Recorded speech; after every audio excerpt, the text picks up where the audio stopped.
Shri Guru Bhyo Namah students. We are in the second session of federalism.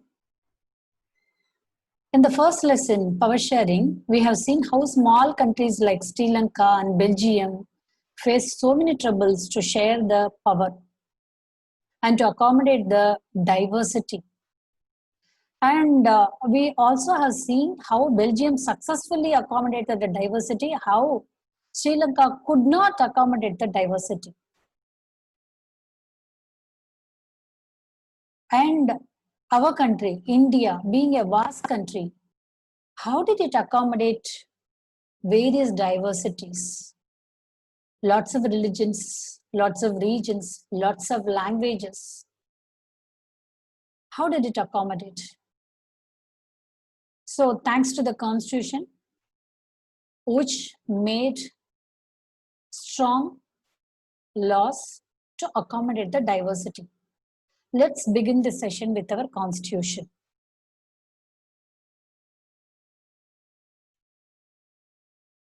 So at the end of this class, what makes India a federal country? Threefold distribution of legislative powers like union list, state list, and concurrent list. And power sharing, how is it the basic structure of the Constitution? That's what we are going to see.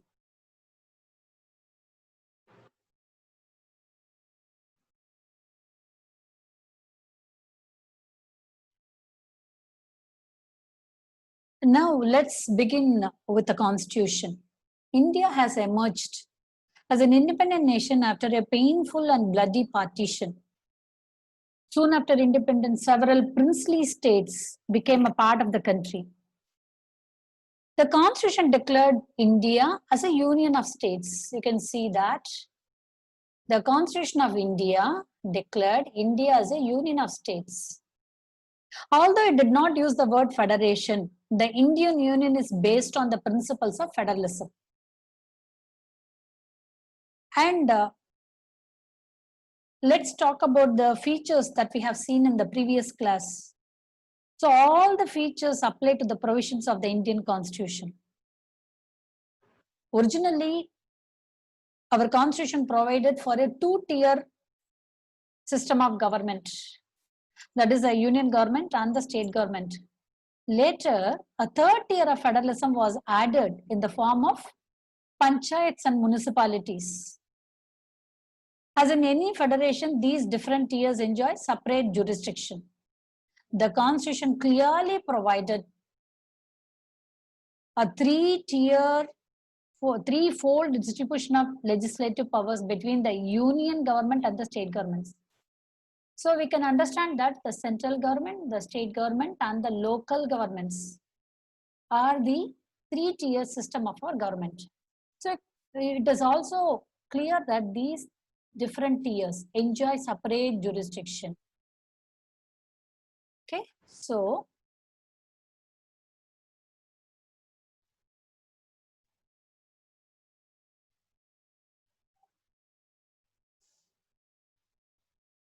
the three-tier system of government, which has been specified in the Constitution, which is clearly mentioning the jurisdiction of each level.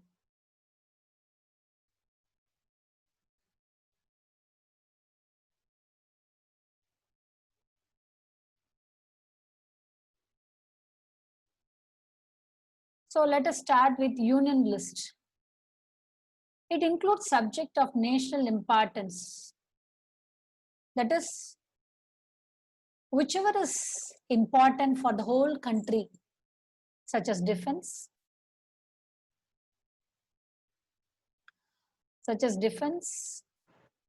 foreign affairs, banking, communications, and currency. So you can see currency, this is defense, and this is banking. For all these subjects, not only these, there are about 98 subjects as on date. For all the 98 subjects, which is coming under union list, is of national importance. So they are included in the union list, all the 98 subjects, because it needs a uniform policy throughout the country. That is why it has been included in the union list. And union government alone can make laws. Only the central government has the right to make laws for the subjects mentioned in the union list.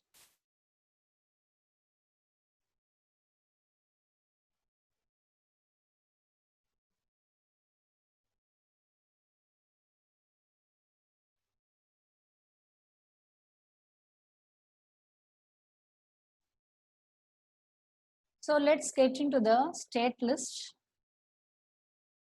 What subjects have been included in the state list? Let's check. Now in the state list, the subject which is of local importance, like police, trade, commerce, agriculture, irrigation, and there are about 59 subjects in the state list.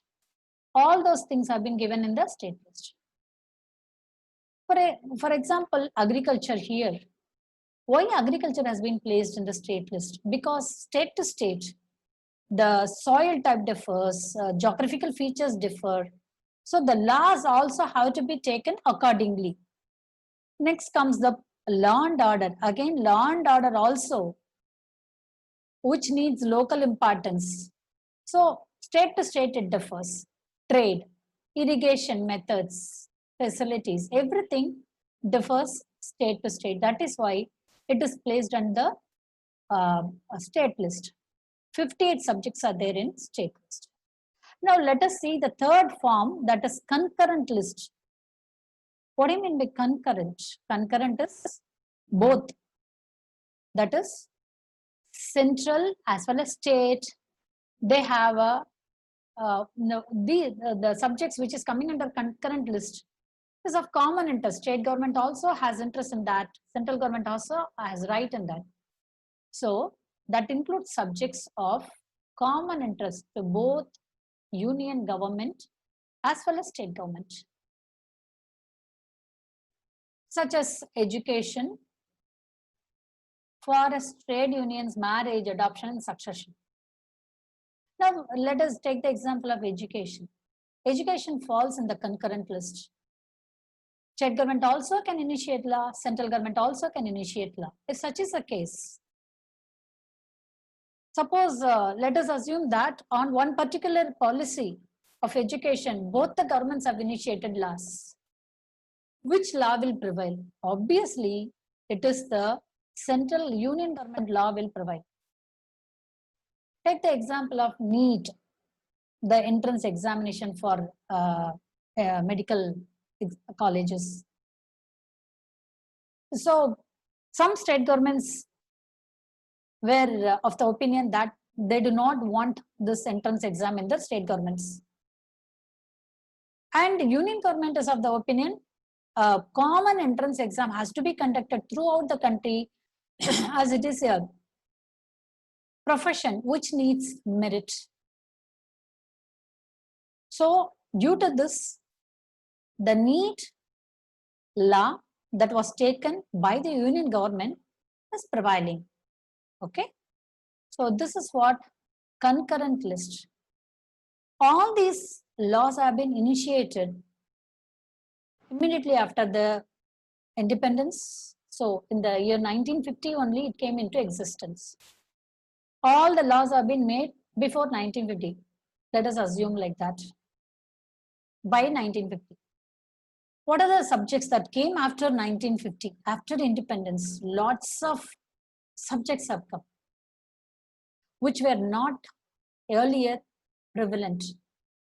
So if such is the case, those subjects have been taken to residuary list, reserved list, that means. So that has been taken to the reserved or residuary list. And central government has the right to initiate law for the residuary subjects. Let's see that.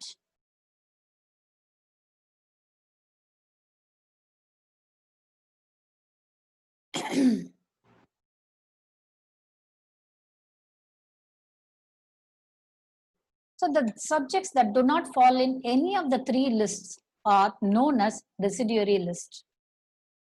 The subjects that came up after the constitution was made are listed in residuary list. So the union government has the power to legislate on these residuary lists. For example, you can see that the computer software which came after independence, after 1950. Terrorism was not prevalent in those years. So that is also there. Cyber security, lots of hacking crimes are happening. For these subjects also, laws have to be made. So the central government has the right to make laws for these issues.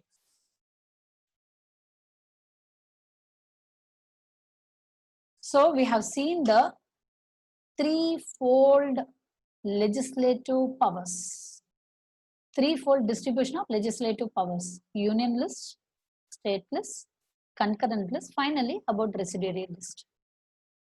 So the power sharing arrangement has been very clearly demarcated for the three levels of government.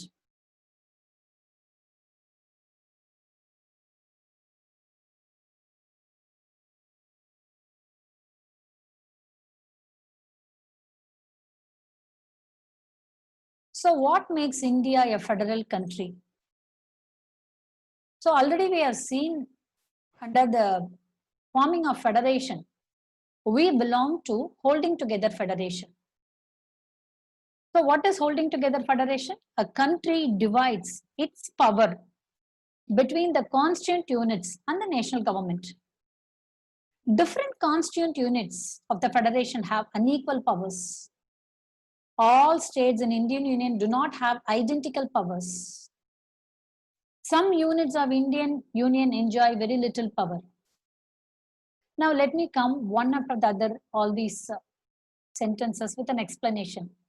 This point, you know, children, how the power, that is, constituent units means state governments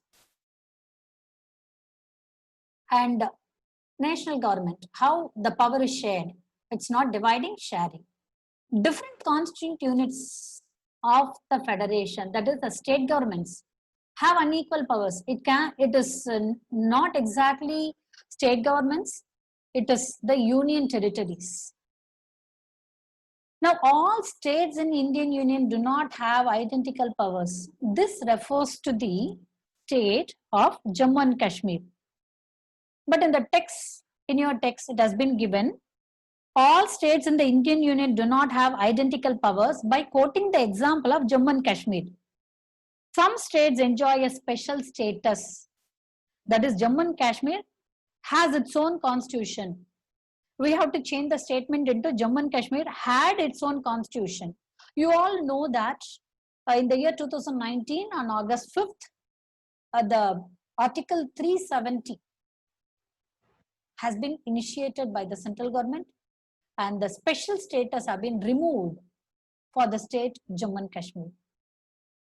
And recently, Jammu and Kashmir and Ladakh has been pronounced as union territories. So the number of Indian states had come down from 29 to 28. The 29th state was Telangana. Now, the Jammu and Kashmir state has become the union territory. So the number of states, number of union territories from 7 to 8 it has become. I'll explain with the map. So we can understand that the special status, so the all states in Indian Union do not have identical powers. Some states enjoy special status. Jammu and Kashmir has its own constitution. We have to change it into had its own constitution. And according to that constitution that they had, many provisions of the Indian constitution will not apply.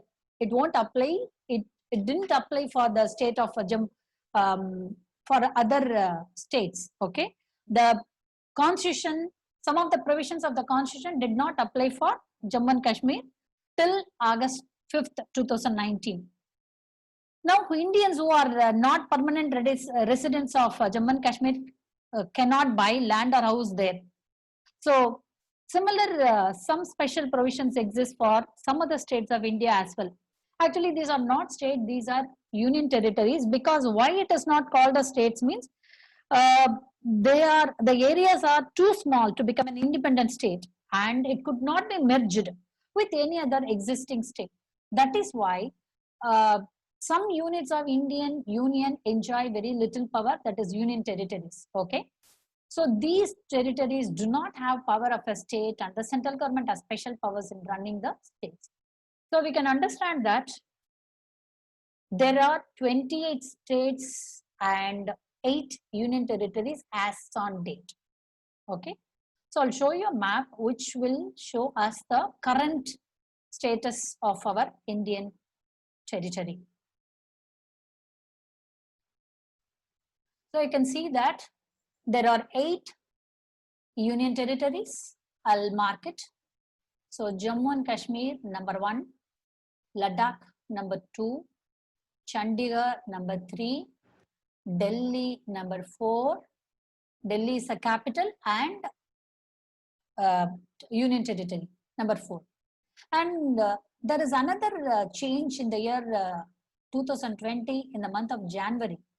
Earlier, Dadra and Nagar Haveli was one union territory. Daman and Diu was another union territory. Now, both these things have been clubbed together and made us one union territory. So, let me count again. 1, 2, 3, 4, 5. Okay. So, 6 is Lakshadweep. 7 is Andaman and Nicobar. 8 is Puducherry. Puducherry, we have Yanam here and Mahe here in Goa and Telangana. Sorry, Andhra. So there are 8 union territories as on date. You can understand that. So after the abrogation of Article 370, we have 28 states and 8 union territories. Now let's check the new map of our country. So you can see here Jammu and Kashmir, Ladakh has been divided into union territories.